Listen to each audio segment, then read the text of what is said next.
Chair recognizes Ms. Mace for 5 minutes.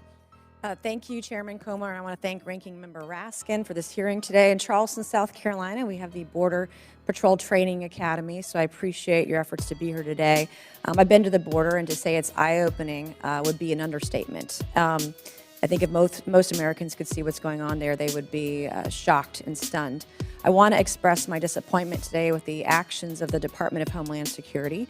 The administration initially tried to block our Border Patrol chiefs from appearing before our Oversight Committee hearing today. D.H.S. was literally trying to obstruct oversight, Mr. Chairman, and that's wrong. So I'm grateful for your leadership today, but also begs the question why the administration would not want you both to testify. As we all know, our Border Patrol chiefs, you guys are on the front lines of the border crisis, and we need to hear from you. The American people need to hear from you. Unfortunately, this isn't the first time the administration or DHS has tried to undermine the truth of what's really happening at the border. Secretary Mayorkas used the now debunked border agent whipping incident to label our Border Patrol agents as racist. I can only imagine how that further tanked morale. Secretary Mayorkas' response to a question of whether or not there was a crisis at the border just last year in November, he said, "We're seeing a significant challenge." When you see over 5 million illegal immigrants come across our border, that's not a challenge. That is a crisis. And we're unwilling, it seems like, to admit that crisis is happening. So after 2 years of gaslighting, obstruction, stonewalling, and lies, we're finally able to hear straight from the source. So I want to thank Chief Maudlin and Chief Chavez for your being here this morning. I have 3 questions really that I want to get to, and I have about 3 minutes left, so not a lot of time, if you'll bear with me. I'm kind of curious about your testimony, your joint testimony today. The funding, you mentioned a couple of different ways that the Border Patrol could be supported, but the funding to construct a border wall was missing from your testimony. Why is that? Either of you can answer. Congresswoman, thank you for the question.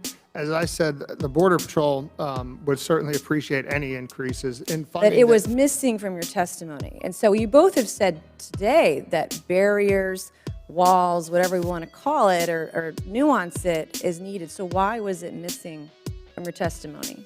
Ma'am, I believe what I testified to was that we would appreciate any increase in personnel, technology, Did someone and from infrastructure. DHS tell y'all to remove it from your written testimony that was submitted to oversight? Was there discussion about the wall? Was it going to be in there and then it was taken out? Why was it missing? If it's so needed, and you're saying it in your oral arguments today, and I appreciate it. This is not a gotcha, but it is important. I've been down to the border. I've seen it. Agents, I believe there's a great need to have certain barriers, but why was it missing?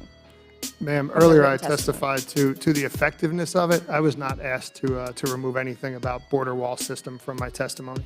Okay. And I do appreciate your comments, as I know that Chief Chavez, you said back in 2019, your testimony to the former president, that we need a border barrier. Both of you in your testimony today, Tohono O'odham Nation, you said, Chief Maudlin, that barriers in certain locations are certainly helpful.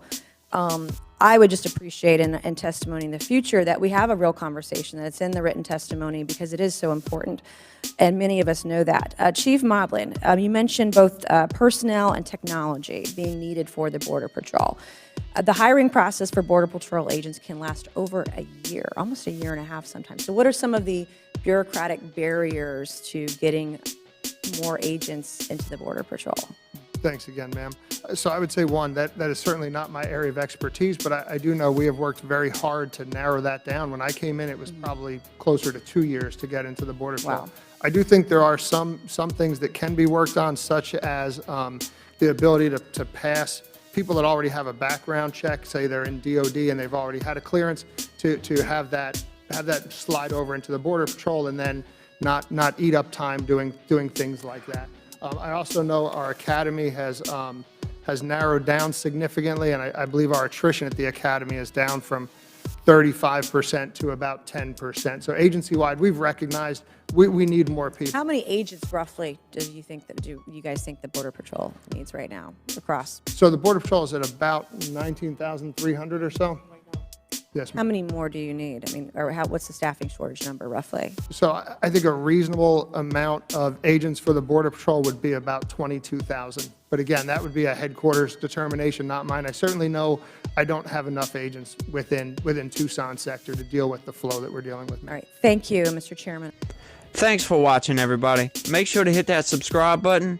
Turn on your notifications so every time I put out a video, you can know about it. It'll come up in your feed. Hit that like button if you liked it. And be positive. Peace.